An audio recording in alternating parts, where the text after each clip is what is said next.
Hi everyone, this is Jay from Steller Products, and I'm here to do my Q&A.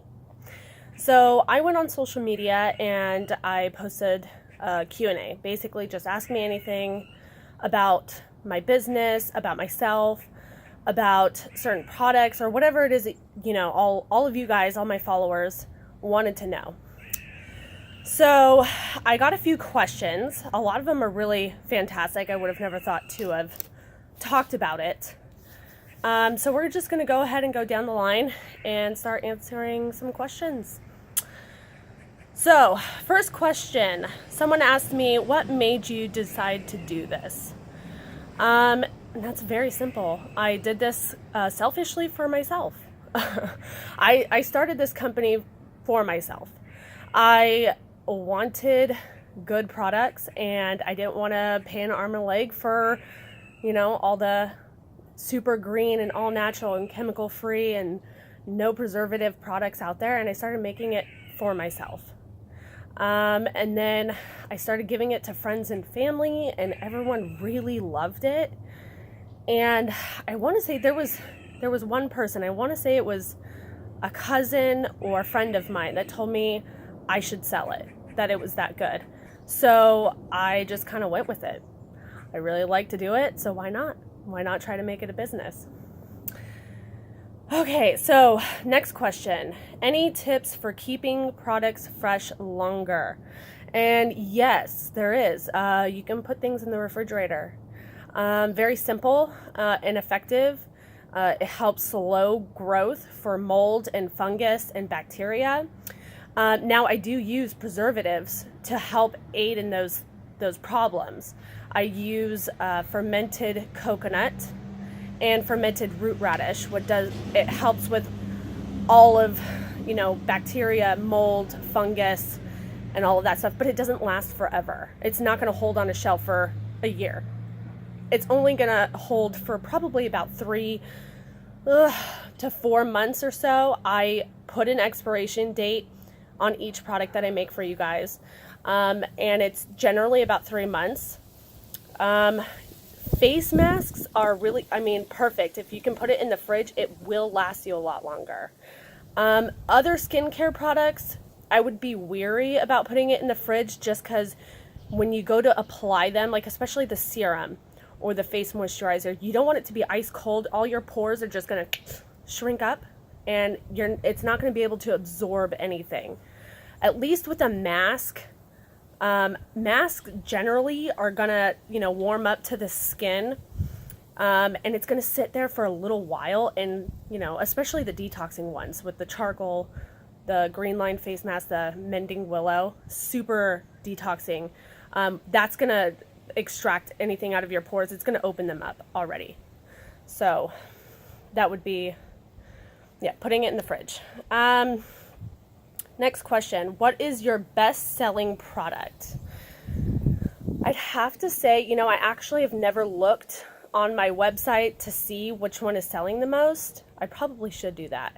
I want to say the Featherlight Moisturizer, and the only reason why is I think it's because everybody can use it. And really, it's the only moisturizer I have for that reason. It's really good, and it works well for every skin type. So I imagine that's probably why. Okay, so the next question is, what product would you recommend for first-time buyers or people who are new to your skincare line? Oh, that's a hard question to ask. I'd have to, honestly, I wouldn't recommend anything unless I knew the person's skin type. That would be my first question, is what is your skin type? I would never want to just recommend products to recommend them if it's not going to be suitable for your skin type. If you're not going to reap any sort of benefits, then you're just basically throwing money out the window. So, I would say Featherlight Moisturizer would be the only thing that I could recommend, or even the eye serum roller could recommend for anybody, because anybody could benefit from that. Everyone is going to eventually have wrinkles in their under eyes, or dry under eyes, or even if you don't have dry under eyes and it's super oily. I have super oily under eyes. I still use the serum and it doesn't make it more oily.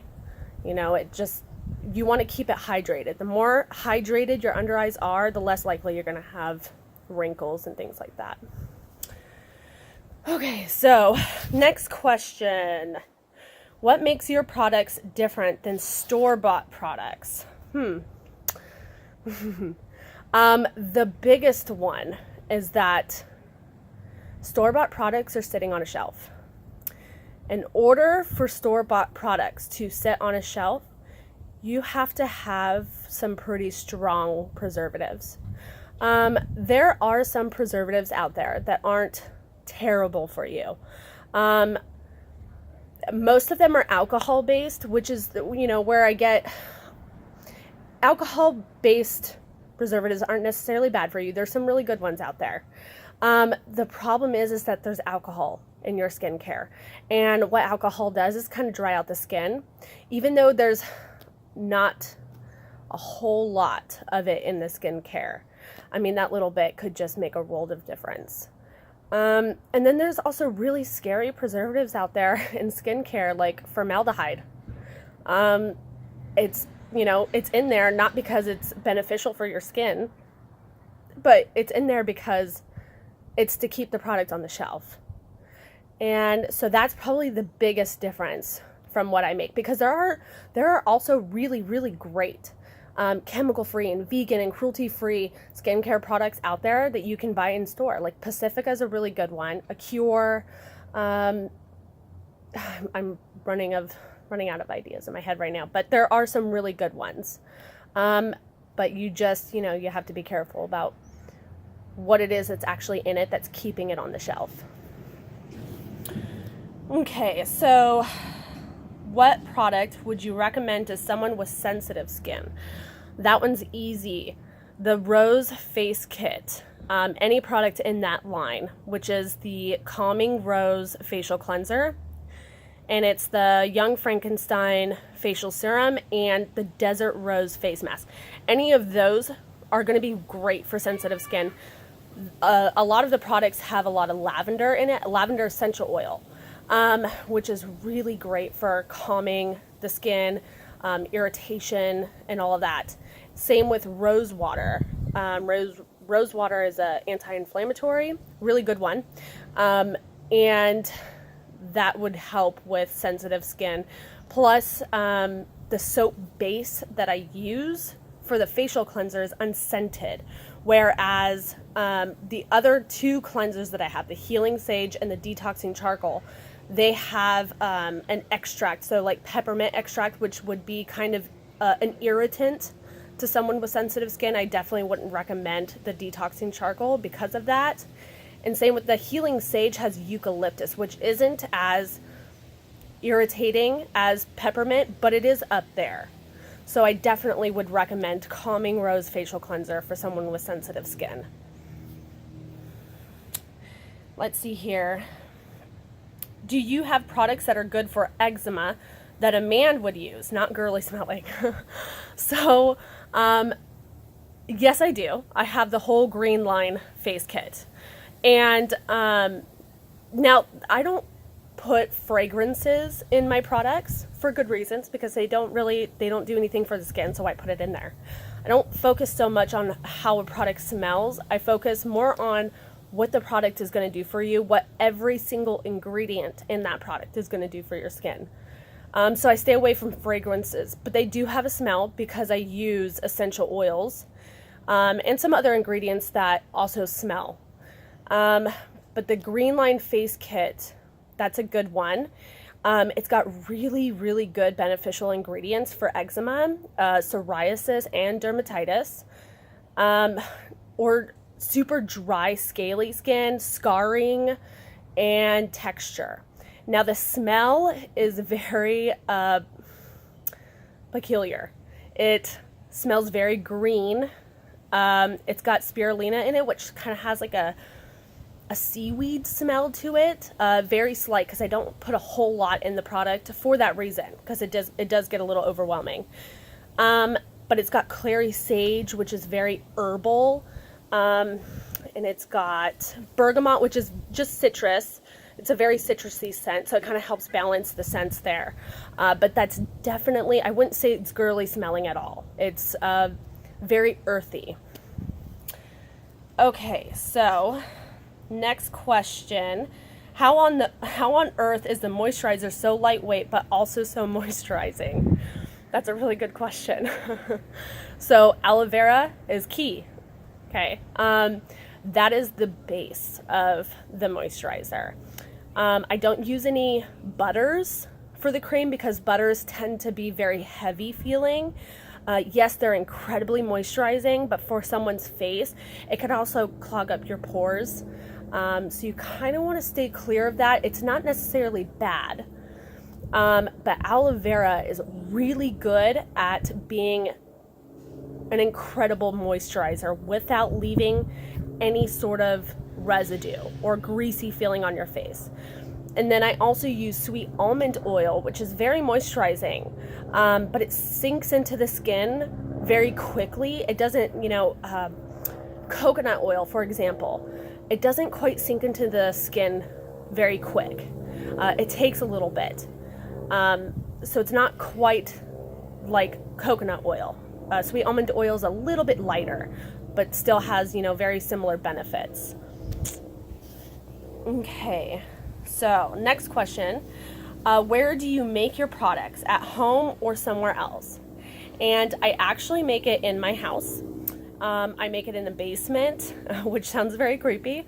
I promise you it's very hygienic. Me and my husband actually created and built what we call a clean room. So everything is in plastic, and I actually have 2 air purifiers running there 24/7, and I, change out the filters regularly. And I have a closure to get in and out. So when I'm inside the clean room making product, there's no air coming in from the outside. And I gown up. I wear hairnet, I wear face mask, I wear an apron, and I wear like little booties like on your shoes, and gloves, almost like I'm going into surgery. I sterilize everything like crazy because this stuff is going on your skin.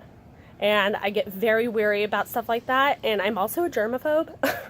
My background, I am a certified nursing assistant. So I went through all of the classes for infections and diseases and how to contain those.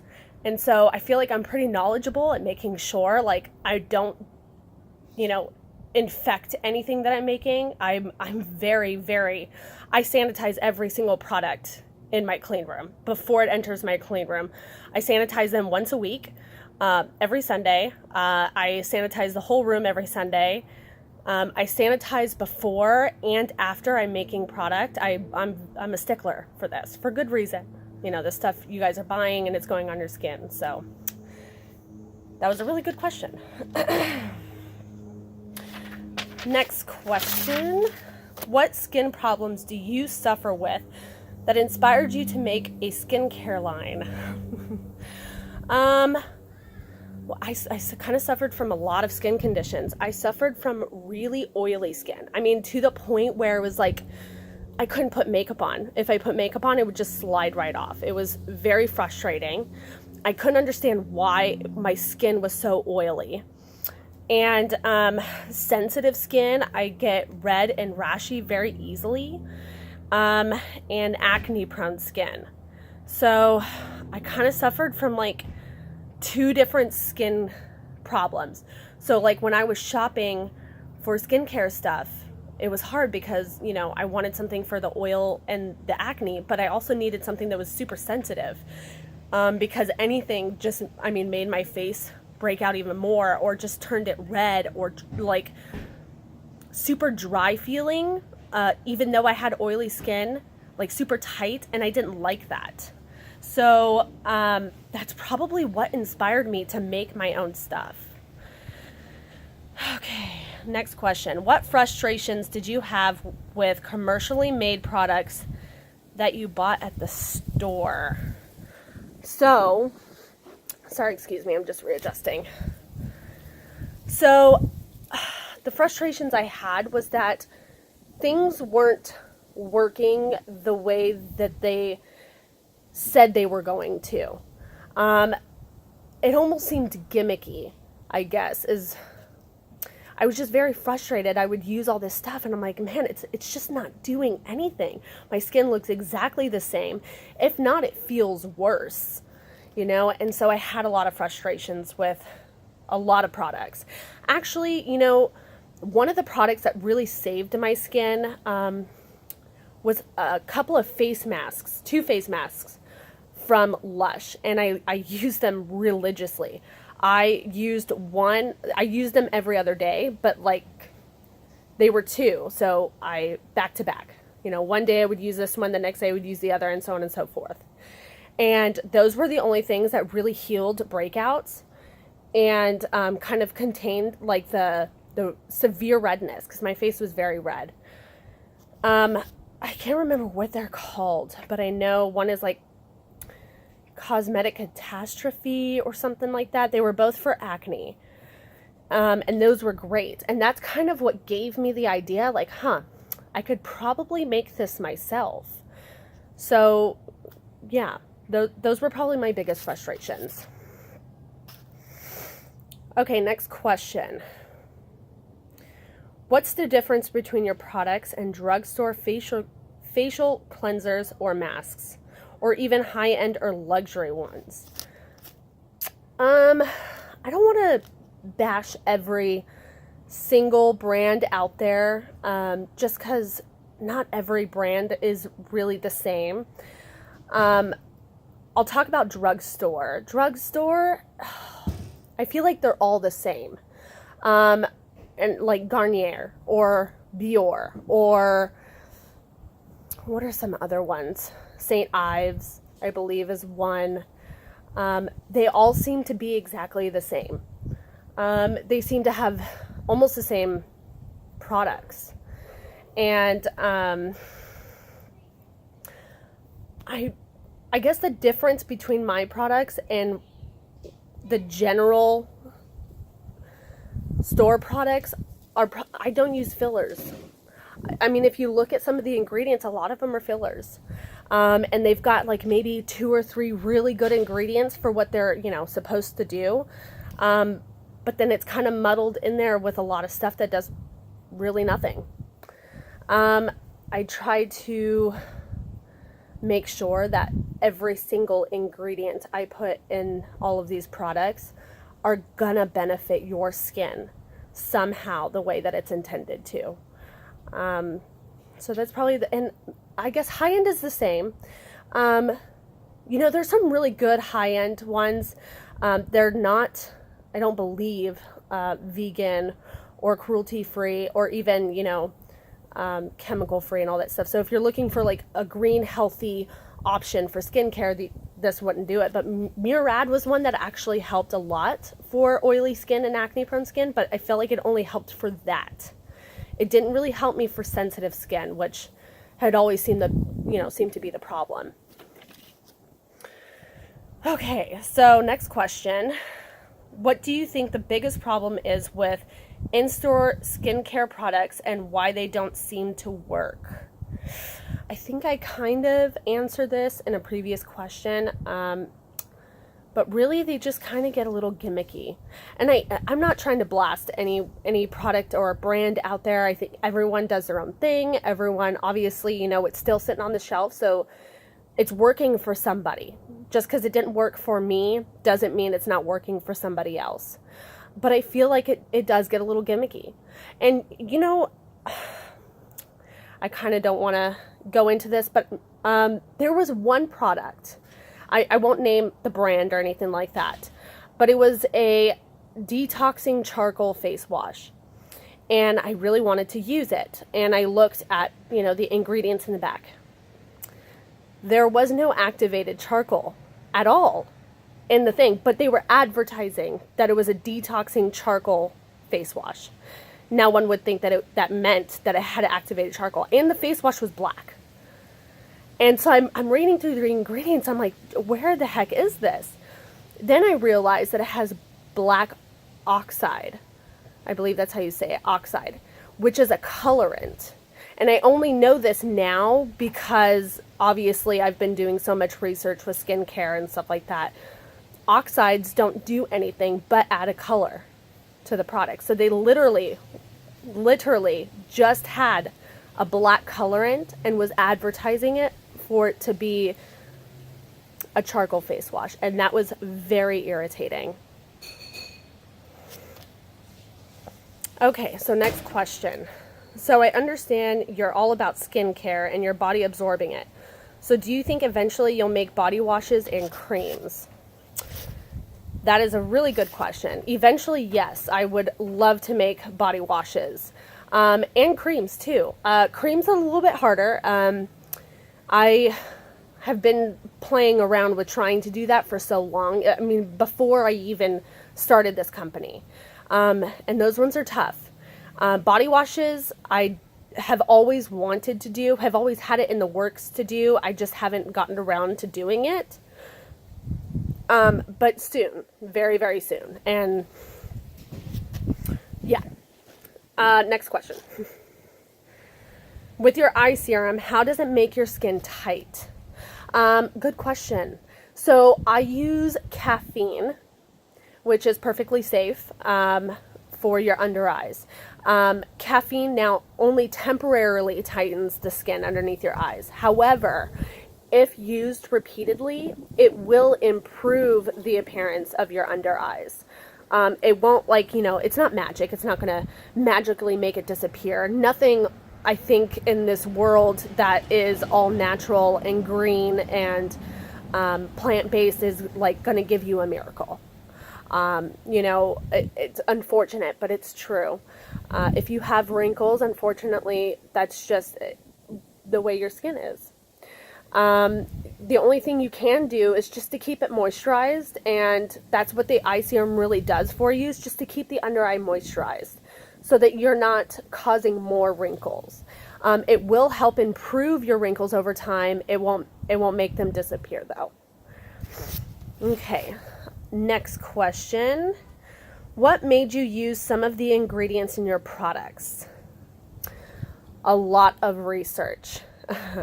I have stayed up until 3 o'clock in the morning researching ingredients and what they're going to do. Are they going to be beneficial? Are they going to help?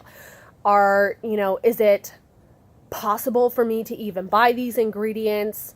Are these, that's basically where I got these ideas. I was just typing in Google, like, different skin conditions, eczema. Okay, what treats eczema? What can I treat eczema with at home? And that's kind of what started this ball rolling. And then also too, is a company that I buy all my ingredients from, which is Organic Creations. I also went through their website, and they would give descriptions like, oh, this helps with this, and Irish moss helps with healing wounds. Well, then I would go on Google and start Googling Irish moss. What does it really do?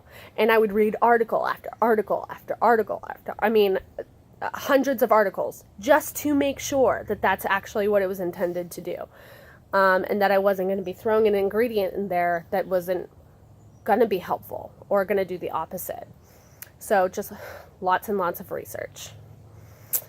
And I believe that is the last question, you guys. So I'm all done with the Q&A. I appreciate all of your questions. They were all really, really, really, really good. And I feel like that was pretty informative. I hope you guys feel like I answered all of your questions, and, I didn't leave anything unfinished or confusing. So I hope you guys enjoyed the video, and I appreciate all of you, and you guys have a great evening. Thank you.